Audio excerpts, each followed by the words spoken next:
Hello, আসসালামু আলাইকুম। আজকে আমি আপনাদের দেখাবো VLOOKUP করে কীভাবে এক শিট থেকে অন্য শিটে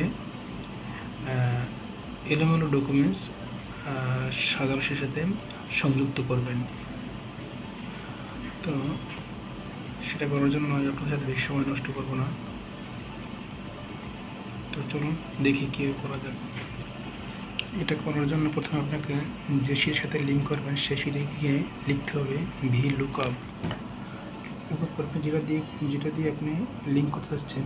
যদি কোড করেন তাহলে কোড দিবেন, কোড দেওয়ার পরে কমা দিবেন, কমা দেওয়ার পরে আপনি আপনার হোস্ট যে শিট সেই শিটে যাবেন, গিয়ে এভাবে যেটুকু পর্যন্ত লিঙ্ক করবেন সেটুকু মার্ক করবেন, মার্ক করে কমা দিবেন, কমা দিয়ে এখানে কটা দিয়ে দেখেন 1 2 3 তিনটা লাইন লিখছেন, 3 নম্বর লাইন লিখছেন, 3 দিবেন, দেওয়ার পরে কমা 0, তারপরে এন্টার দিয়ে দেন।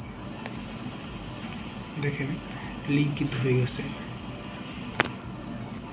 লিঙ্ক হয়ে যাওয়ার পরে আপনি এখানে এটাকে টেনে নিচে নামাবেন। দেখেন যেগুলোর সাথে ম্যাচ করে সবগুলো কিন্তু অলরেডি ওই শিট থেকে এই শিটে বসে গেছে। যেমন দেখেন C10 55, C10 55, এরপর আছে দেখেন C11 84, এখান থেকে দেখেন এই C11 84 এটা হয়ে গেছে।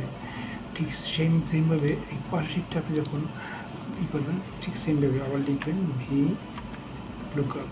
হ্যাঁ, দেওয়ার পরে আপনি এই যে কোড ক্লিক ধরলেন, ধরার পরে কমা দিবেন, কমা দেওয়ার পরে আপনি এখানে এইটা নেবেন, তাই এই পর্যন্ত মার্ক করবেন, করার পরে এমনি করবেন 11 বেরোনোর পরে আবার কমা দিন। দেখেন এখানে কয়টা ঘর 1 2 3 4 4 নম্বর সাথে লিঙ্ক করতে জন্য কমা 4 কমা 0, তারপর আবার এন্টার। দেখেন অটো নিয়ে নিয়েছে, দেখেন হয়ে গেল।